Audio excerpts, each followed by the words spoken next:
ঢালিউডে ঝড় তোলা চিত্রনায়িকা ময়ূরীর কাটপিস সিনেমার সবচাইতে বেশি চাহিদা সম্পন্ন অভিনেত্রী ছিলেন তিনি। তখন এ অভিনেত্রী স্বেচ্ছায় বা অনিচ্ছায় বেশ কিছু অশ্লীল সিনেমায় দেখা যায় এই অভিনেত্রীকে।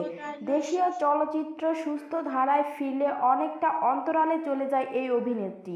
তিনি এখন চলচ্চিত্র থেকে নিজেকে আড়াল রেখেছেন। রূপালী জগতের বাইরে কিভাবে কাটছে তার দিন?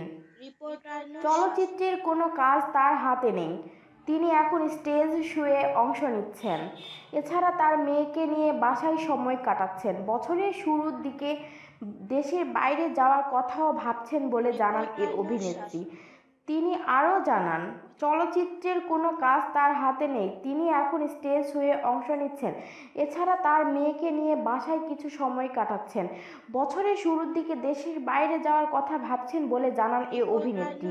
2 বছর আগে ডার্টি পিকচার সিনেমার আড়ালে একটি সিনেমা নির্মাণের ঘোষণা দিয়েছিলেন ময়ূরী, তবে এটিও বন্ধ রেখেছেন ময়ূরী। অভিনেত্রী প্রথম চলচ্চিত্র মৃত্যুর মুখে এবং সর্বশেষ মুক্তিপ্রাপ্ত চলচ্চিত্র বাংলা ভাই।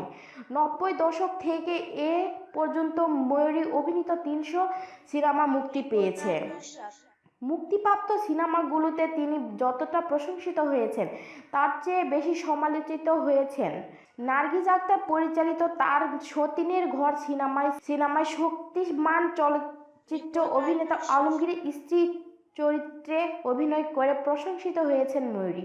গত বছর ময়ূরীর স্বামী রেজাউল করিম খান মিলন না ফেরার দেশে চলে যান।